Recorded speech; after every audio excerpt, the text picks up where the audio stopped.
نحمده ونصلي على رسوله الکریم بسم اللہ الرحمن الرحیم۔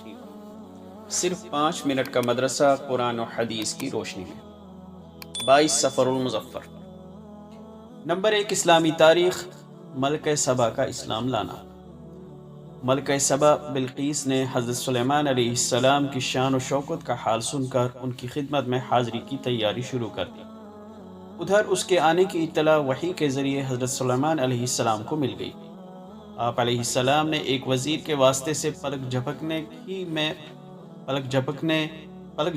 ہی ملکہ کا تخت شاہی منگا لیا اور اس کی تھوڑی سی شکل و صورت بدل دی۔ جب ملکہ دربار میں پہنچی تو حضرت سلیمان علیہ السلام نے پوچھا، کیا تمہارا تخت ایسا ہی ہے؟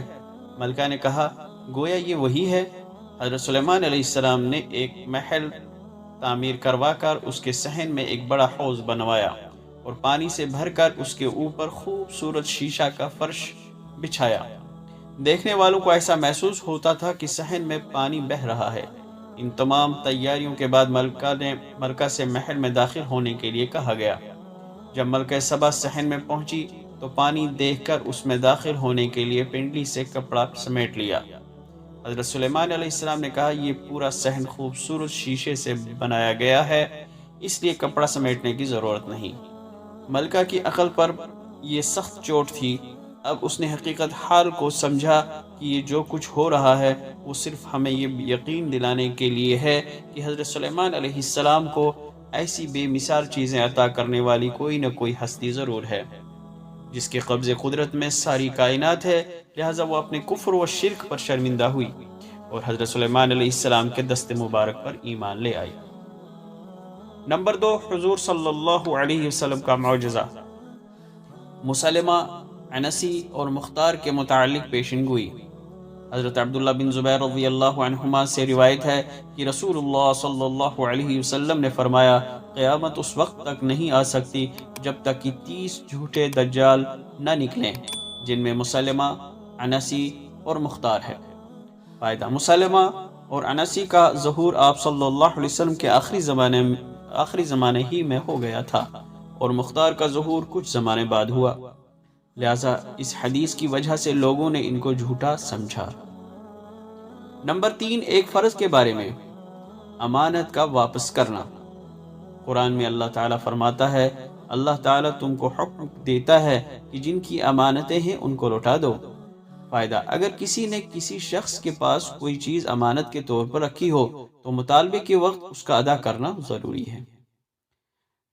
نمبر 4، ایک سنت کے بارے میں، مصافحہ اور معانقہ کا سنت طریقہ۔ حضرت انس رضی اللہ عنہ فرماتے ہیں کہ صحابہ رضی اللہ عنہم جب آپس میں ملتے تو مصافحہ کرتے اور جب سفر سے واپس آتے تو معانقہ کرتے۔ نمبر 5، ایک اہم عمل کی فضیلت، حلال کمائی سے مسجد بنانا۔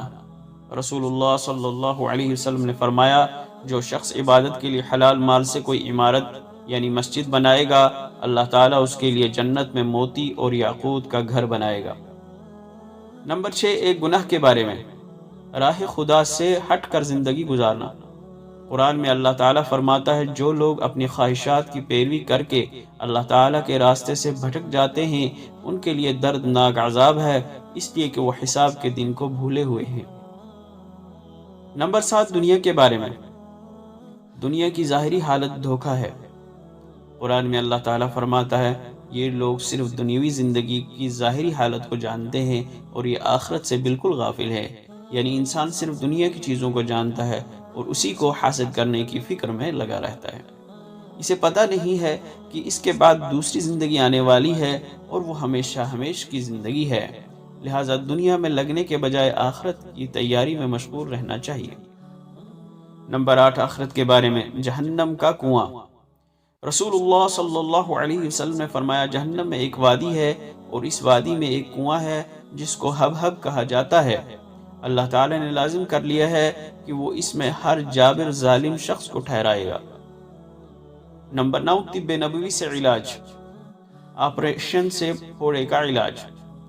حضرت اسماء بنت ابو بکر رضی اللہ عنہما کہتی ہیں کہ میری گردن میں ایک پھوڑا نکل آیا جس کا ذکر حضور صلی اللہ علیہ وسلم سے کیا گیا تو آپ صلی اللہ علیہ وسلم نے فرمایا، اسے کھول دو، پھوڑ دو۔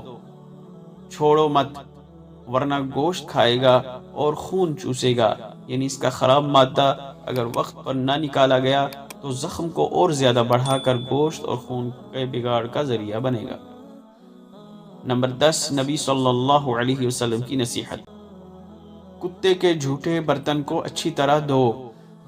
رسول اللہ صلی اللہ علیہ وسلم نے فرمایا، تم میں سے کسی کے برتن میں جب کتا منہ ڈال دے تو اسے 7 مرتبہ دھو اور سب سے پہلے اسے مٹی سے مل کر صاف کر لو۔ اللہ تعالی عمل کرنے کی توفیق عطا فرمائے۔ وآخر دعوانا ان الحمد للہ رب العالمین۔